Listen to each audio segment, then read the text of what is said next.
आज मैं आपसे एक सवाल पूछना चाहती हूँ।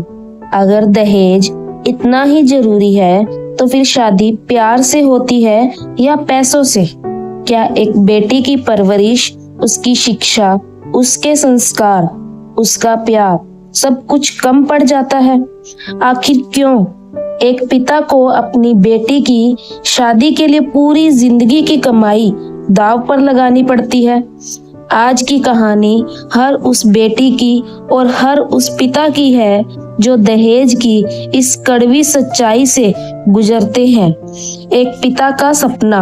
हर पिता का सपना होता है कि उसकी बेटी की विदाई हंसते हंसते हो। वो अपनी बेटी को दुनिया की हर खुशी देना चाहता है।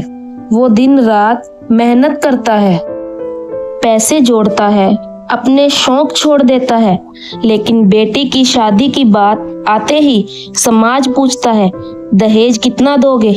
कोई ये नहीं पूछता कि बेटी कैसी है।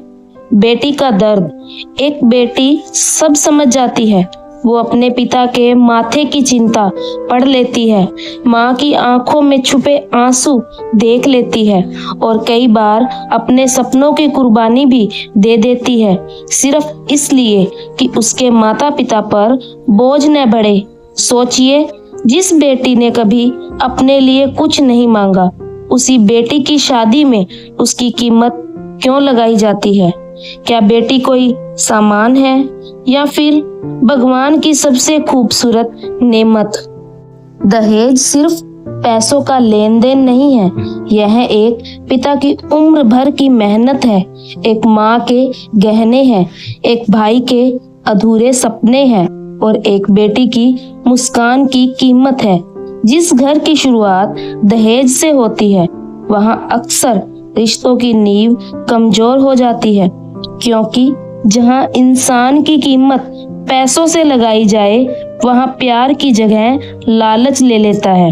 याद रखिए, दहेज से खरीदा गया रिश्ता कभी सच्चा रिश्ता नहीं बन सकता।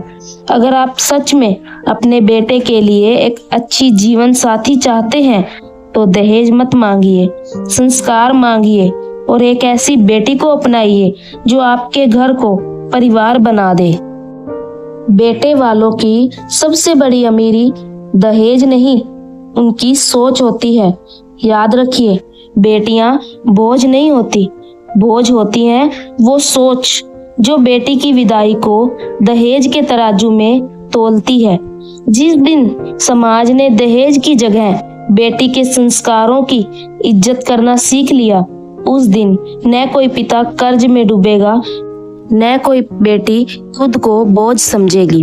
अगर आप भी मानते हैं कि बेटी की कोई कीमत नहीं लगाई जा सकती, तो इस वीडियो को ज्यादा से ज्यादा शेयर करें। आइए हम सब मिलकर दहेज नहीं, सम्मान वाली शादी की शुरुआत करें।